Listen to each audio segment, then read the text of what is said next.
Let's get right into this video. Today we are going to be building a front bumper for the S10. Of course, we're going to be utilizing the Badland Apex 12K winch because I absolutely love it. I have it on my Jeep, Robbie has it on his Jeep, and I've had great success with it. Basis of this winch bumper that we're going to be making is going to be this worn winch plate. It is a 1/4 inch thick. I don't know the part number. I will put that up on the screen right now. Did a bunch of research and looked at measurements and figured out what would fit perfectly inside of the frame. And this one seemed to fit the bill the most. Now before we can get started on all the fun fabrication stuff, we got to remove the headlights, the grille, remove the front bumper, and as you can tell, we are confined on space, which is going to make this project definitely a lot more difficult than if we had a ton of room up here. But either way, we'll get it done. So we got the bumper off. Plan is cut all this out, trim the winch mount to fit in between the frame, and then we will go from there. Now these bumper mounts ended up being way more difficult to remove than I anticipated. They were fully welded all the way around, all different angles, so I couldn't just cut the welds and then pop them off. So I have the winch and the winch plate on my jack here, and I have it in between the frame rails, and what we're doing is figuring out what we need to cut out of this. So it looks like we're just gonna have to cut basically a corner out of this side right here. I have this set up about approximately where we want it, but obviously the winch is going to tuck up here way more, so we have to cut the corner out of this to clear the frame right here. Let's cut this corner out, and then we should be able to suck this winch up where we want it, and then we can figure it out from there.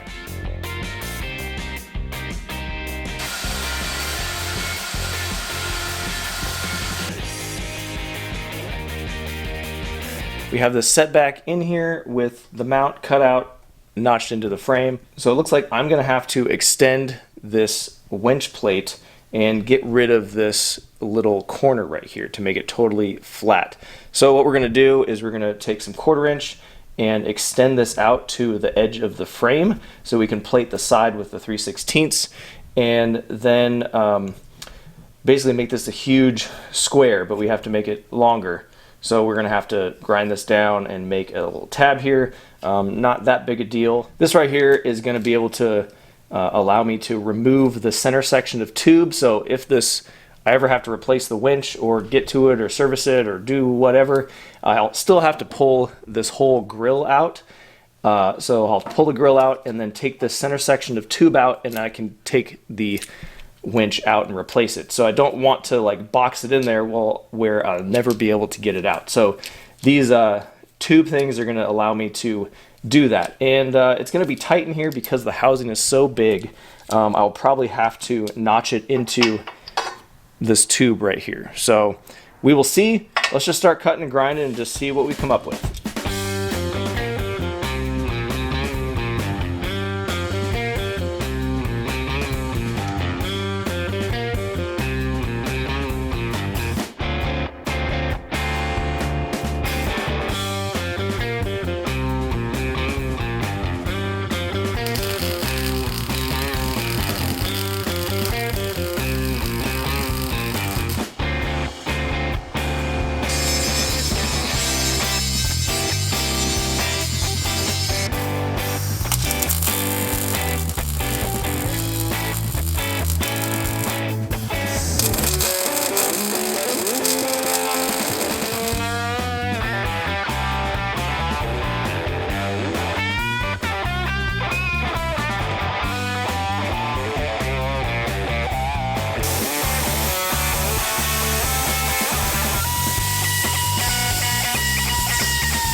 So I went ahead and pre-cut, made these templates of the front grille. So this is the right side. When I flip it over, it'd be the left side. And then this is the center curve of the grille. And then I went ahead and made these pre-made pipes because we're going over to Nate's house. I do not have a tube bender. I just have the Harbor Freight pipe kinker, and I do not want to kink these pipes. I want nice, clean bends. Okay, so I'm over at Nate's house, and he has the tube bender that's going to be bending up these tubes for me. So he's going to show you his method on how to use his bender. Sometimes your friends are going to bring you a hockey stick. And you got to turn that hockey stick into a piece of steel. So, I mean, it is an S10 grill shape. Yeah. So I pre-bend a bunch of little pieces like this. I've got a whole bunch down on the bottom of my bender. And so when he brings me this, I just grab a couple different pieces. I'm like, well, it's not a 45, it's not a 22. Ended up being about a 65. Lines up really close. So on these pre-bent dies, I have little notations that I make. So in order to get a perfect 65, I had to bend it to a 68, and that's because there's a little bit of spring back. Now, the way that he brought the steel is he figured this is where the center of my bend needs to be. Pretty easy to figure out because I have a pre-bent piece. I just line that up with about where that center mark is, and then I can roll my pre-bent piece over here. And as you can see, I have a little line, and that line correlates with a part on the machine that I line all the material to over and over and over in order to make for repeatable bends. So now I'm just going to make a mark right here, and that gives us an idea of where to put the machine, and then I make a bend that matches my friend's hockey stick. So, and then I always make sure that I put arrows like towards the die, because it's real easy to make a mark on a piece of tube and then bend it the opposite way where you want. Yep, I've done it I've before. never done that once. I've done it but once. I'm just kidding. I've totally done it many times. Not in yours. I did it in Caps's machine. Yeah, it's easy to do. So I give myself arrows, or I'll mark like right and left or driver passenger when I'm fabricating constantly in order to keep things, you know, where they're supposed to go.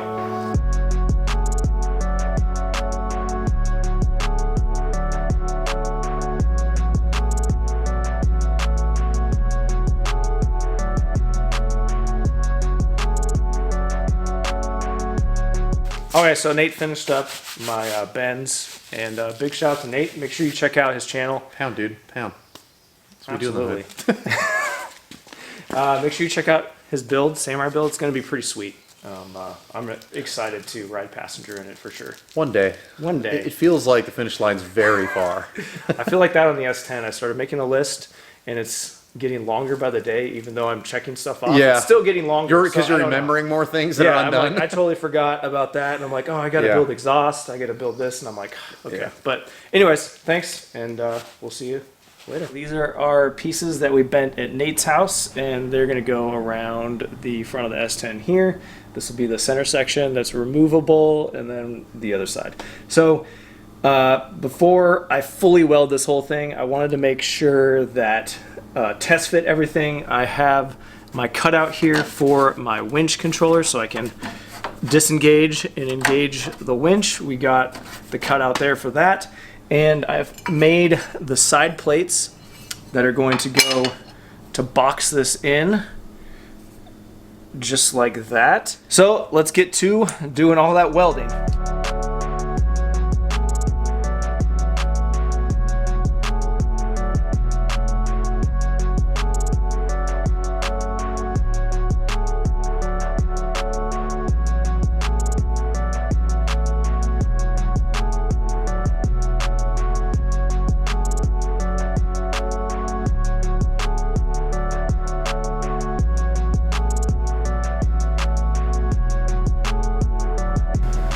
Okay guys, we got this thing fully welded in.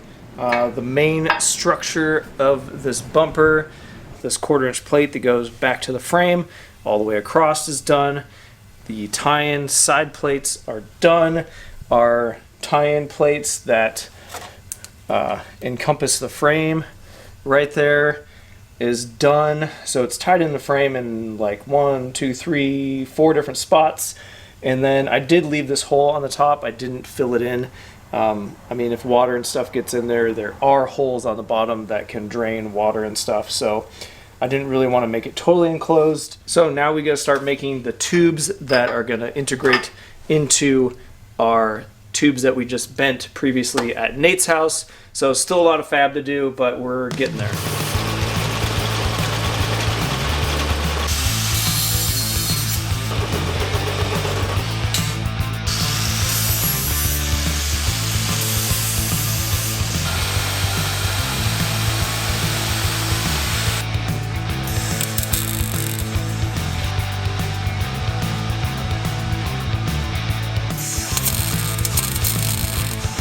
So on these removable pieces right here, I just realized that if I unbolt this right now, this is the side that's going to come off, which is opposite of this side, and if I weld it in this way, I would never be able to get this out. So these pieces right here, I need to make sure that I reverse this so the piece that's removable is the center section on both sides. That could have been a big mistake. Yeah, that would have been real bad.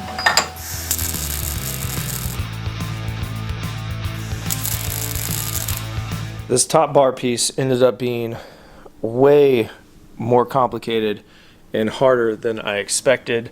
I guess I should have expected it. It's basically 3 different bends that have to all line up perfectly in order for it to work. It didn't exactly line up where I wanted it. I ended up using the Harbor Freight tube kinker down there to bend the center tube just like a little bit more to get everything to line up. But what that did is kind of made a little bit of a gap here, so it doesn't follow this curve of the front grille exactly the way I wanted it to.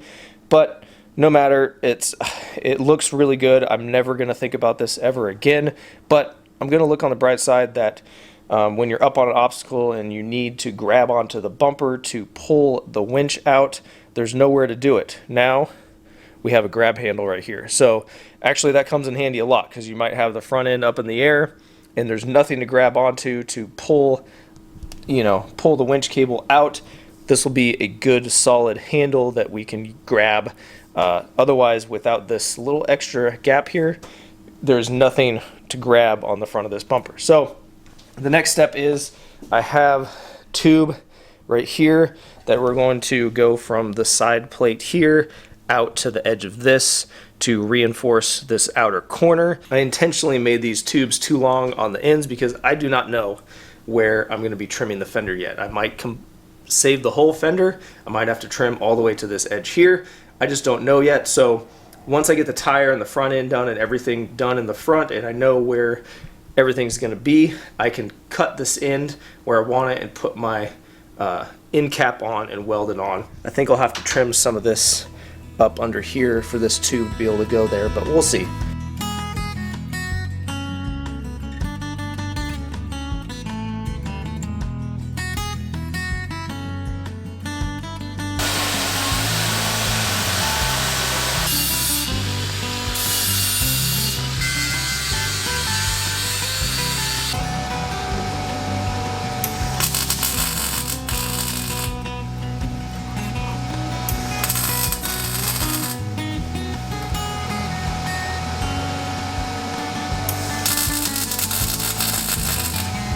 Okay guys, we got this thing about 90% done.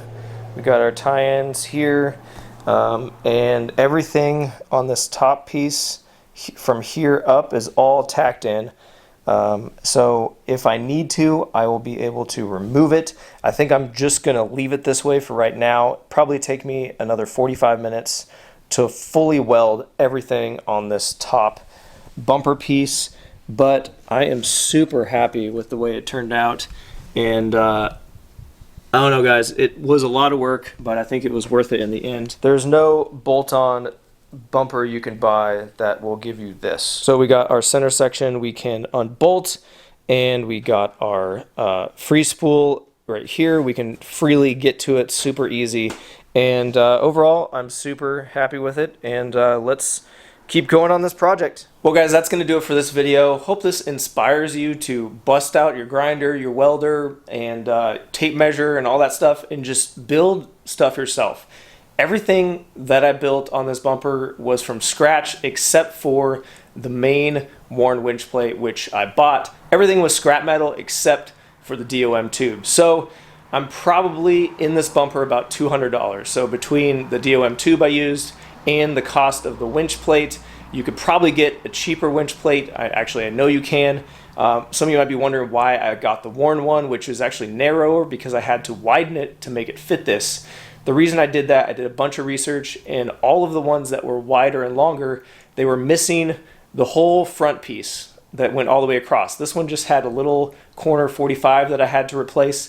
All the other ones, I would have had to made a whole front plate that goes all the way across the front, and I thought this was going to be the easiest way to do it, which in my opinion it actually was. If you want to follow me on social media, I'm at MuddyBeards4x4. We got a website, muddybeards4x4.com. We got shirts, stickers, stuff like that. Discount codes for our sponsor, like Barnes 4-Wheel Drive, who provided all of the parts that are going under this truck as far as suspension wise. I love their parts. I built my Jeep with it, so I'm going with them to build the S10, obviously. So make sure you check them out. You can get a discount using the code in the description. Until next time, guys, we will see you back here in the garage.